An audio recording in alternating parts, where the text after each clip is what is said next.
Hello, good morning. So ngayon naman, tuturuan ko kayong gumawa ng paper mache.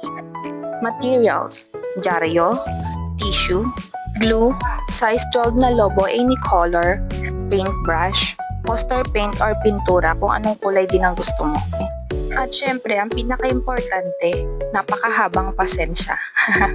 Tapos gupitin nyo po yung tissue at saka yung dyaryo ng saktong size lang. Mas maganda kasi yung hindi gaano malaki para mailapat nyo ng maayos yung dyaryo at yung tissue sa lobo. First step, palubuhin ng lobo kung ganong kalaki ang gusto mo. Pag napalobo mo na siya, lagyan mo na siya ng glue, then palibutan mo naman na siya ng tissue. After ng tissue, tsaka mo ulit lagyan ng glue and then dyaryo hanggang sa 3 step siya, paulit-ulit. After nung magawa yung 3 step, puro dyaryo na ang gagamitin mo. And then kung gaano mo gustong kakapal yung gagawin mong base nito.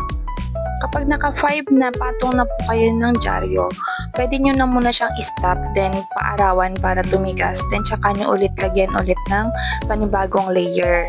So ito, ginawa ko siya ng gabi din. Kinaumagahan ulit ng tanghali ko siya itinuloy para matuyo naman.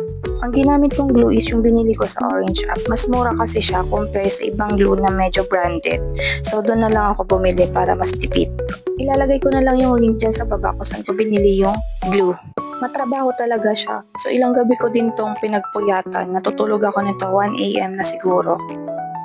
Sa design at kulay naman, si Papa na namin ang bahala dyan dahil siya ang mahilig sa mga arts, magaling mag-drawing katulad ng aming Junakis. Bale, ito yung unang design.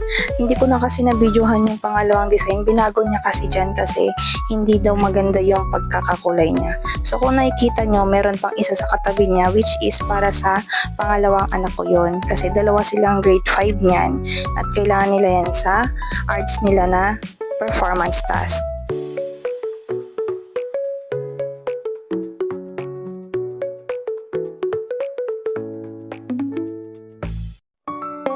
And this is it, the final color and design. Ganda no?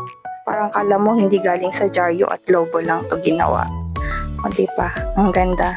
Sobrang kapal niyan, maski pukpok mo yan sa kaaway mo, Diyos ko, unang mababasag ang ulo niya.